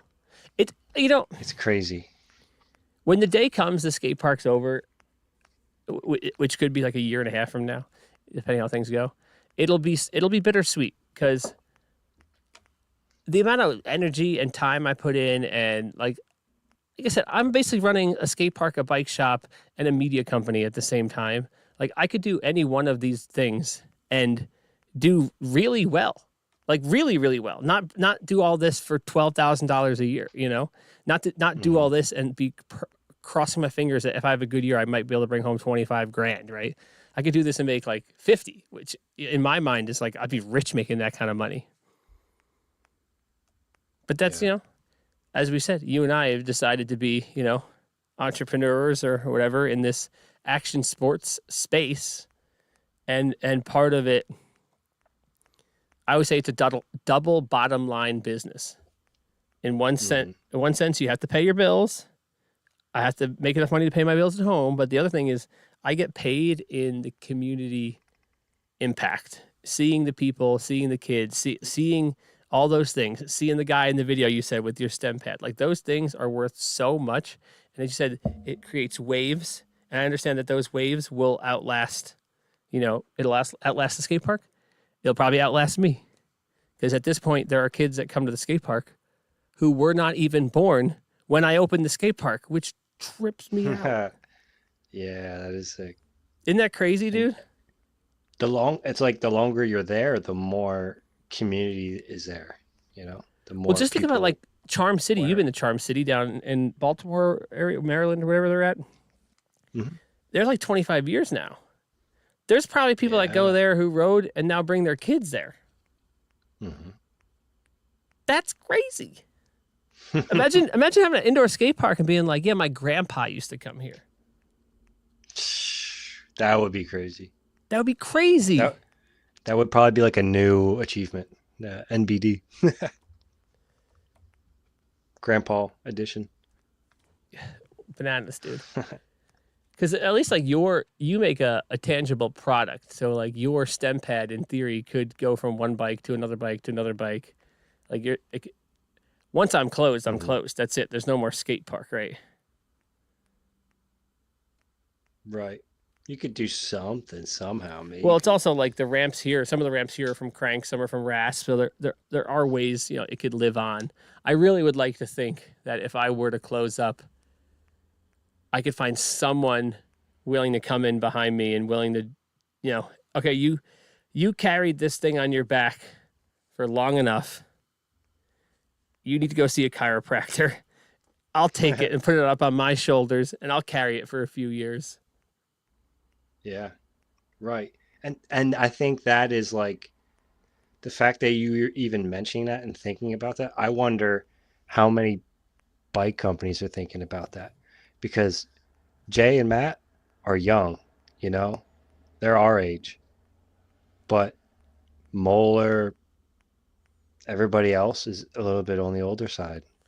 Yeah. And I'm wondering where they're going to go. Like, how are they going to pass their companies along? Like in 10 years, what's going to happen? Like, is the BMX landscape going to look completely different in 10 years when so many people are kind of like, because I mean, okay, imagine you are making a little bit more money and you're looking back on 20 years of this. Like, I'm just guessing what a bike company owner might be at. I don't know what they're at, but like, if I say you had a good time, once I'm hitting like 55, 60, I might be like, let me just chill the crap out, you know? Like, well, it depends on how you grow your company, who you put around you. Like, you could digress, you know, like have someone that runs a lot of it for you. I know the owner of Kink, Zach, he's got kids. I don't know, you know, if you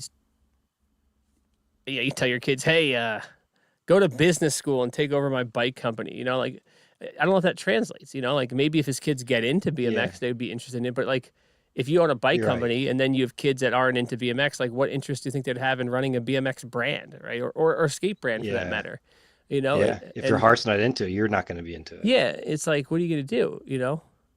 And like, we're definitely at a point where all the brands that are big now have been around for a long time and they were all rider-owned startups. And all those owners are getting older. Like Shadow just sold out to the Source, right? That's what the word on the street was. Something happened with Volume and Demolition too? Didn't Castillo sell demolition to somebody or something like that. Yeah, I don't know. That's what I'm saying. All these owners are getting old, so Yeah, stuff's gonna it's start crazy. happening, you know. And Hmm. in that vacuum, it's not like there are newer BMX companies that are doing the same stuff at that scale, like trying to make their way up, you know. Yeah, it'll probably start to thin out sooner or later. I don't know. I imagine like if there's a void, it'll get filled. I don't know. That'd be I'm gonna make a note about that. Ask Jay about that.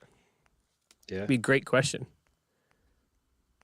I'd love to I get Zach on the podcast. Like everyone I've told that to said there's no way I can get Zach on, but to get this guy's owned Kink since 1994. Like he started selling bike axles out of his freaking backpack, and now he's one of the probably the yeah, biggest or the top two, one of the top 2 or 3 biggest BMX brands in the country, if not the world. Like it would be yeah, so cool to talk to him. yeah. Guy, yeah. I think he would have, if, as long as he'd be willing to share stories. I think he'd probably have plenty to talk about. I gotta get Yeah. Jimmy to let me know next time he's meeting him and the old school guys out at the bar, you know, and then I could talk to Zach a little bit, like, yo, bro, like, come on, you know.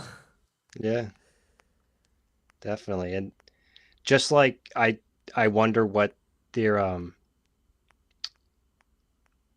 thinking of, like sunsetting. Not necessarily Zach per se, but like these older bike riders, like what they're thinking of in the future. I'm also I also think about stuff like the Jaden thing, where it's just Jaden's situation reminded me of it. It's not that specific situation, but like I feel like there's plenty of young riders who not that have not ridden for Kink, but have ridden for other companies, that by the time they get the bump to AM, they're like over it.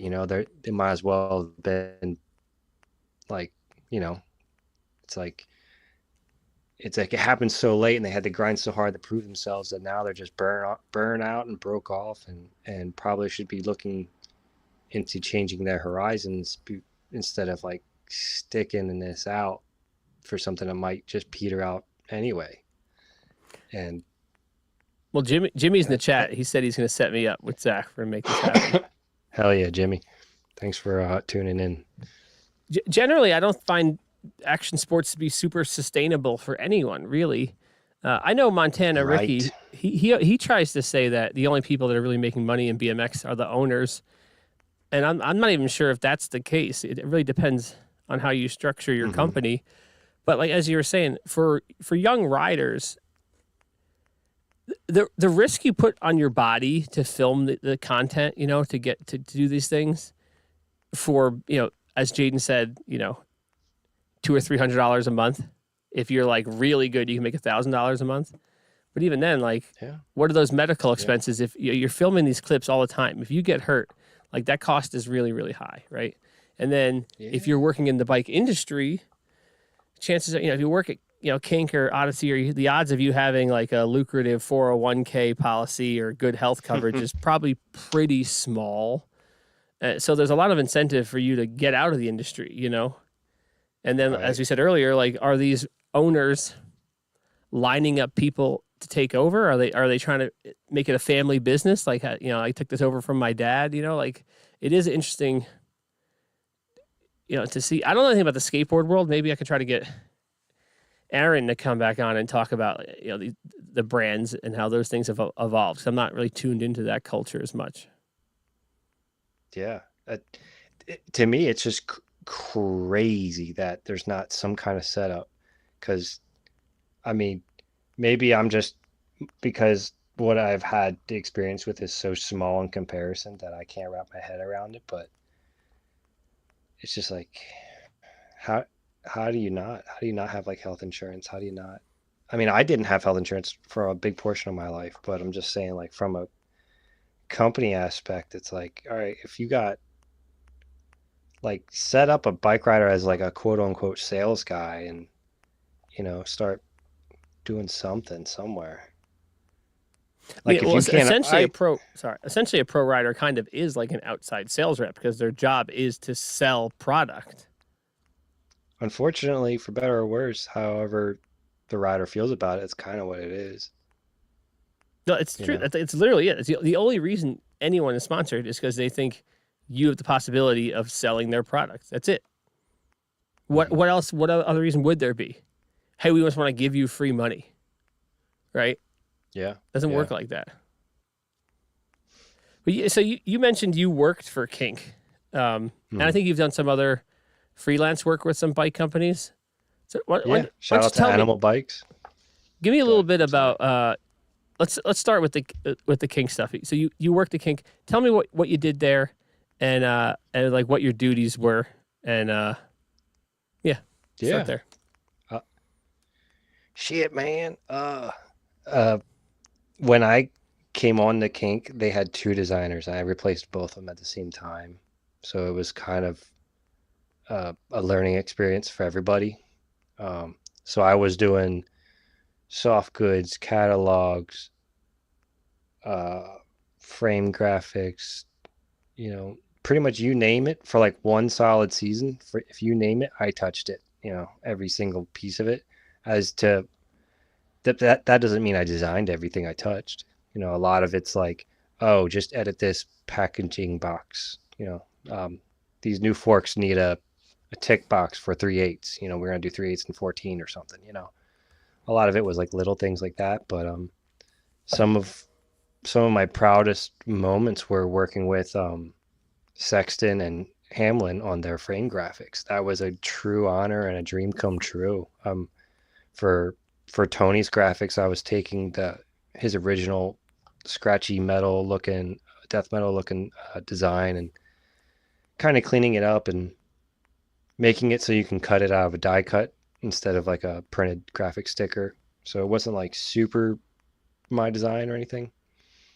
And then for Sean Sexton, it was a completely new design, which I was really stoked on. He seemed really stoked on it, and I was really proud of that. Was it the one with the skull? Yeah, yeah. It was a rip off of a J. Cole album cover. Oh, okay. Yeah. And then that little handwriting, that was my handwriting. I just wrote that with Sharpie. I just kept writing on a piece of paper, and then I was like, that one kind of looks good. I scanned it in, I put it on the photoshopped it onto a top tube. I'm like, that kind of looks like it fits the space nice, and showed it to the guys, and they were all into it. And then, shit, I think for a couple years, even afterwards, they were still using my handwriting as like one of their graphics. That was kind of a cool little thing. So you're basically just full time, all day, just in front of a computer, just edit this, edit that, make that, clean this up, just grinding. Hmm. Yeah, and then we would have with Beard, we would have meetings and we'd be planning out like photo shoots, and then we'd get to do cool stuff where we get to go on site, take the photos of like, oh, these are the new frames or these are the new soft goods. It was a really fun experience, and I, to be honest, I wish I was a little bit more mature back then when it happened. I think everything turned out the way it needed to, but I wish I was a little bit more mature back then. You think you could have handled it better? I think I just could have respected the work more. I was doing it, but I was like, man, why do these guys take so long to make decisions and everything? Let's just go, go, go. Like I was so hungry and like excited to be there that I think it probably didn't do me any favors. Damn. But yeah, it was a good time. Well, the guy Beard was the photo guy when you were there, and the guy they hired after that, he's still there. So he's been there for quite a while. Wow, yeah. And I think they've been through a few art guys. Yeah. Foreman came back, then he Yeah, yeah, left. yeah. Waz is there now. He's a old school skate cat in the scene that Jimmy's friends with and all them are friends with. Sick. I think he worked for some big brands, like trying to think like big snowboarding brands or something, or Adidas or something. I remember it being like, oh damn, dude. So Nice. that's good. Yeah. I always wonder what like Cool. the inner workings of like a BMX brand is versus something like that, something like huge. Yeah, that's got to be a magnitude bigger for sure. So then you did some freelance stuff with Animal and maybe some other stuff, or Yeah, I think it was just animal. Oh, Jimmy Um, said he worked for Puma. oh, sick. Yeah. I bet that was a He was also in very the fast Marla pace. Singer Affair, which was a sick hardcore band. No But I way. digress. Vocalist? What was that? Was he vocalist? Think What instrument did he play I in the think band? Waz played bass if I remember correctly. Jimmy will Sick. let me know in the chat. Let us know, Jimmy. Yeah, so you did some stuff with Animal. What'd you do for Animal?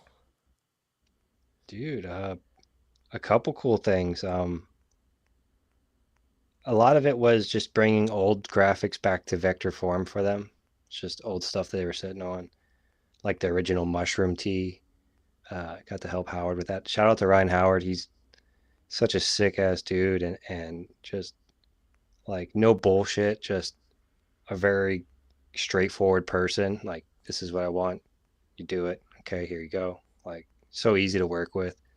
And I can go grab it. It's a soccer jersey. It's probably one of the cooler things. Let me grab it real quick. All right. He's going to go grab that. So that's cool. Animal's a BMX brand from Jersey. Oh, so you designed I was that? gonna wear it tonight. So this is all Howard's idea. I just helped him out with it. Like, Wow. That's awesome. So it's like a soccer jersey. You got a breast patch.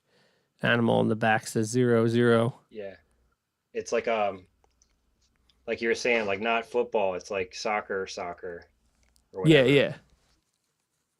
That's sick. I can't wait to wear it this summer. Animal did some cool clothing back in the day before everything imploded for them. Yeah. And I think Howard that's- is pretty I think much that- just the he's pretty much running Animal now, huh? It kind of seems that way. I don't know exactly how he does his stuff. I don't try to pry or anything. Davey was here on Sunday, and he was saying that the dude's pretty legit. And that's who he talks to at Animal, because he's getting hooked up by Animal. Sick. I guess you have a relationship with Davey as well. What's his last name? Osgood? Oh, Davey Osgood. Yeah, dude. Davey is sick. Holy Yeah, shit. he showed me. He's got to edit. He's going to post for Animal. He showed it to me the other day. It's pretty sick. The edit, like the one he's been working on? Yeah. No way. He told me about it, and I'm like, dude, I didn't know you were sitting on footage. I literally thought you were putting out everything that you had. I didn't know he was sitting on. It was funny. I was asking him a lot of the same questions I've been asking the other guys that are getting hooked up or sponsored that we've talked about. Like, hey, what did they tell you? What are they looking for from you? And he's like, I don't know, dude. They just say if I need something, then ask and they'll give it to me. And like he's like, if I made this edit, they didn't tell me to make this edit. It's like you set these riders up for failure by not giving them clear expectations. Hey, give us 2 tags a month, 1 edit a year. Well, you just give me a minimum of that, just so these kids know. Davey's not really a kid, but that guy is rough on his bike. He brought me savage. I sold him this wheel. It's funny. He felt bad. This completely personifies how like the sponsorships work. He felt bad asking for parts. He's like, I don't want to, bother him for a wheel. He's like, so I go on. I'm like, I'll help you out. I go into the Blackout. That's Kink's website.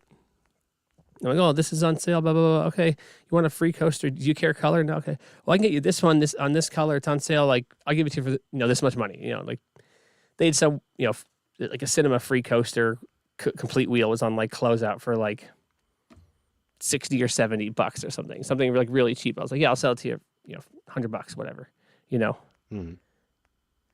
And then he brings it back to me like 2 months later, and this thing is whopped, dude. The free coaster's not engaging. The wheel's like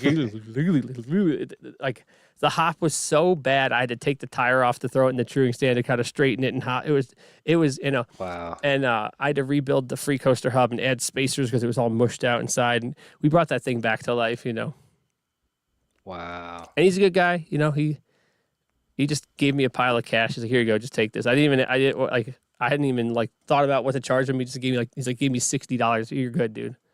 Yeah. And And we actually had a tenuous past. He used to be banned from here. Oh, really? Yeah, because we almost got into a fist fight. Like, holy shit. Like, cause he was being a dick and he was riding without a helmet on, and I like confronted him and he tried to be a hard ass about it. And I was like, dude, either you put your helmet on or you leave, you know? And he's like, what if I won't leave? I was like, you have to leave. And he's like, what are you gonna do about it? I was like, I'll drag your ass out of here. I don't know, you know? And I was like, this is like early on when I opened too. So I was not like confident like I am now. I was like, honestly sweating bullets thinking like about to get into a fight here or something. And then he was banned for a long time.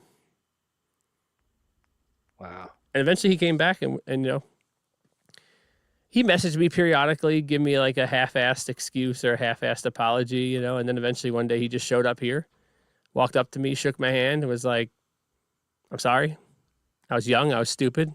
That was dumb, you know? And he's been nothing but super nice and super respectful every time he's been here for the last 2 years. It was like really, really awesome redemption arc. And I've actually, one of these days I'm going to ask him if he wants to be on my team. There's not like a whole lot I could do for him really. Mm-hmm. But dude, yeah, I mean, that's what I was about to say about the animal thing is like, I don't know what kind of position they are in to do stuff, but yeah, I originally had met up with Davey because I wanted to do a pod with him because I'm like, this dude is like, he's making pros look lazy. He's so good. Like he's just so much bike control to do anything. he grinds I just wanted too. to hear his, yeah. He got good over the last couple of years. Like he's rode for a long time. Like I said, it was like the first year I was open, and, you know, and he was pretty good back then, 8 years ago. But man, in the last like 2 or 3 years, the stuff he's doing on the bike is, especially because he's all that chainless stuff, crazy. He don't give a shit what his wheel will be all like completely like you said, like every single spoke is like way too loose, and he's still doing backwards manuals, and it's like, yeah, he was. What's your excuse? Like he told me he would get cheap, complete bikes on Facebook Marketplace, like mid-level fit or Kink completes, just to get the back wheels, and then would just run these like single wall or pin double wall cheap rims, and just to get whatever. He's like, I get the whole bike for $80. That's a wheel, you know. I get 2 tubes and a wheel out of it. Shout out to him, man. Grinding, dude. Yeah, and he's like, so I went out to go do a podcast with him. We just ended up riding and having a great time, and then just decided to go hang out and ride again another time. And what was my point here? What was the point? You were gonna do a podcast with him, and you end up just riding. Oh, remember when each peg was a different color on his bike? Yeah, I don't remember that, but that checks out. But so I had done these cargo pads where I do like little loops. I just, you know, I'm influenced by like shoes and footwear and all kinds of things, and just trying to create like different silhouettes for like the pads. And I did one where like each loop was a different color, and I had it on the site for like 1.5 years. It never sold. I only made one. I thought it was cool, but I don't think anyone really got the idea. And the second time I went to go meet up with him, I brought the pad with. I was like, hey dude, I don't know if this is like your steez or not, but here, I mean, just as like a token of like, I don't know if it's like my appreciation or like friendship, whatever you want to call it. Like, I just wanted to give him something. Like, I gave him a stem buddy and the pad, and he's been rocking it ever since. And my point was, he had dropped like a 3-minute long video on YouTube, and I'm like, every clip, and it must have been like 2 weeks after I gave him that pad, and all these clips were after I gave him that pad, and I was like, oh my God, this guy gets after it like nobody I know. Like, he does concrete work for a living too. Yes sir. It's crazy. Get him on the pod next. Yeah, I mean, probably, I don't know. Sometimes the people who are just crazy at riding aren't great at talking, because they're just like, you know, it's just not the same. It's like you and I, like we weren't good at riding, but we're good at talking about riding, you know? I'll never forget watching the bike videos at your house, man. That was really fun. You Yeah. showed me all the band stuff and getting me into the cramps. That was a good time. Yeah, I don't nerd about bike videos like that anymore, but that was an era when I moved to Rochester. I was still like 110% BMX is everything and everything and everything, and then life happens. Yeah. Well, Life certainly I, happens. I had a I had a little note here. I wanted to run past you. I think Yeah, let's might go. be like um like BMX kind of saves you from your youth. Not everybody has this kind of situation in life, but I feel like for a lot of us, it can kind of like save you from like a tumultuous youth. But then it's kind of like your responsibility to save your adulthood from BMX, like in a way. Yeah. Wow, that's pretty good.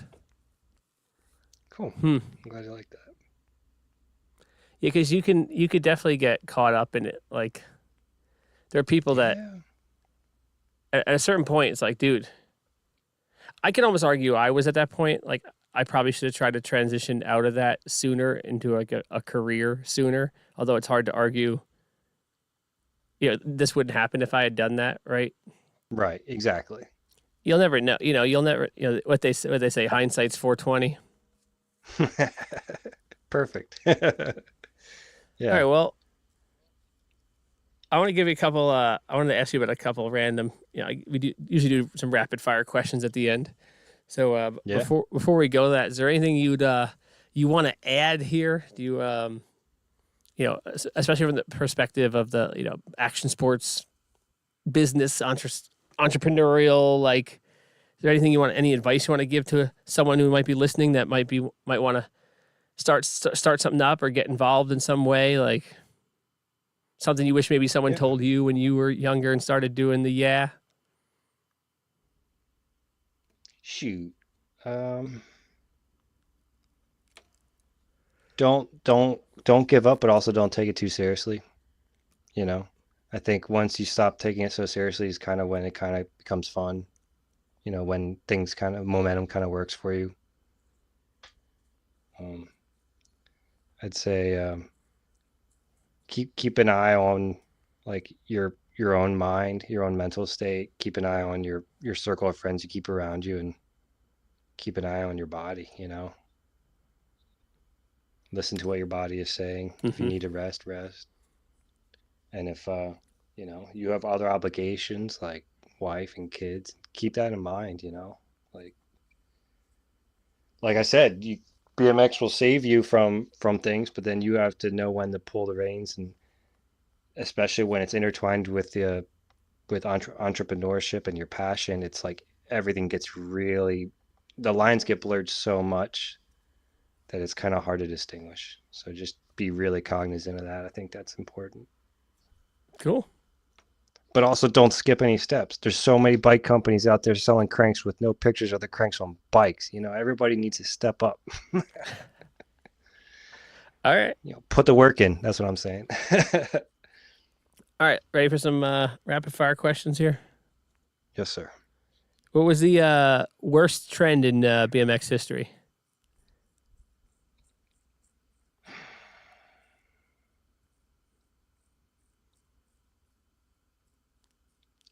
Eight-piece bars. Okay. What was the best trend?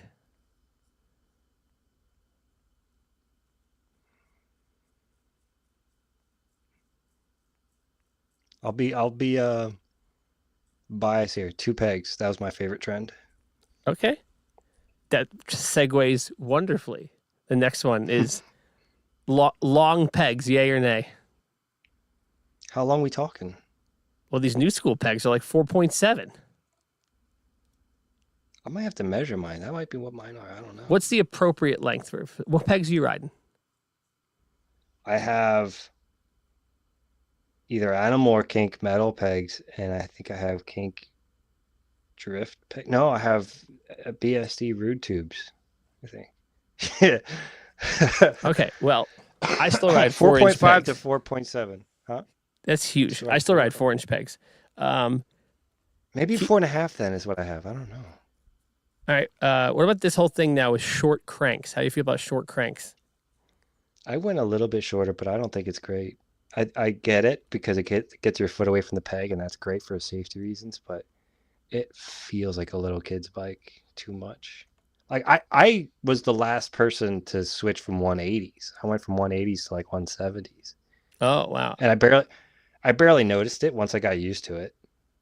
And then I started building up a second free coaster bike, and I was using all my old parts, and I'm like, it's not fun if the other bike has big cranks. So I got a pair of 170s for that bike as well. All right, what brand or era of a brand, BMX brand, had the best branding in your opinion?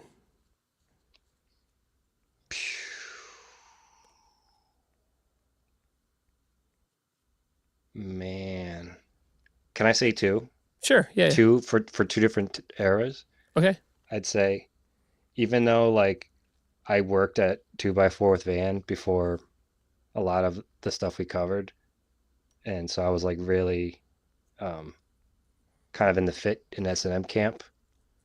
When Colt first came out, I'd say Adam's work with that, Adam Roy, I think he deserves, like, if there was a Nora Cup award for branding, I think that dude crushed it. Correct. There is a correct answer to this question, and it is Colt. Colt, Yeah. I think, without much argument, has the strongest branding in BMX and has from the inception. Yeah. Now my second one would be BSD, because there's never a single video that I regret watching. Every video is top notch. Every rider is top notch. I like their parts. I like their graphics. I think David Sowerby is a beast. I think Grant is sick, and if I would love to know more of who's involved. I may be missing somebody. Who else has got their hand in the mix? Sick. I like knowing how the sausage is made. Anything you miss about Rochester? It's been a long time since you lived here now. You're only here for what, 3 years? I was there less than 2, I think. Oh, wow. Yeah. How crazy is that? I think I miss Wing Night the most, other than maybe Statue. And when I was jobless there, it was like I learned more about the city than the whole year I was employed, like riding around with Nate. And that was just like such a blast, like filming the Rock Bottom video. That was probably like my favorite. Sick. But Rochester itself, like Wing Night probably. All right, and you're outside Albany now, right? What's that bring to the table? Ah, man, I'm the wrong person to ask. I don't get out much enough to really have an opinion. But this guy named Jared Butler, he's like the local here that kind of knows everybody, kind of friendly with everybody. He throws the jams over here, gets everybody involved. It's really cool that he does that kind of stuff. Mark Burnett's a local. I've rode with him a couple times. That was really cool because him and I had a little fuss about on Twitter a long time ago. I think he thought I was like a more of an old head than I am, and I think I probably thought he was a little bit more of a young head than he is. And we met in person, we talked, and it was a great time. It was actually really crazy. Just quick sidebar: we were at this jam, and they're doing like long jump. It's like this A-frame, and people are just like sending it to like see how far they can jump. And we were just casually talking, like I was just saying, and he pieces out, and threes past the line, comes back, just talking to me again. Now everybody's trying to beat his line while we're just sitting here shooting the shit about something completely unrelated. I was like, damn, this guy is really good. Yeah, pros are really, it's like a whole another level, really.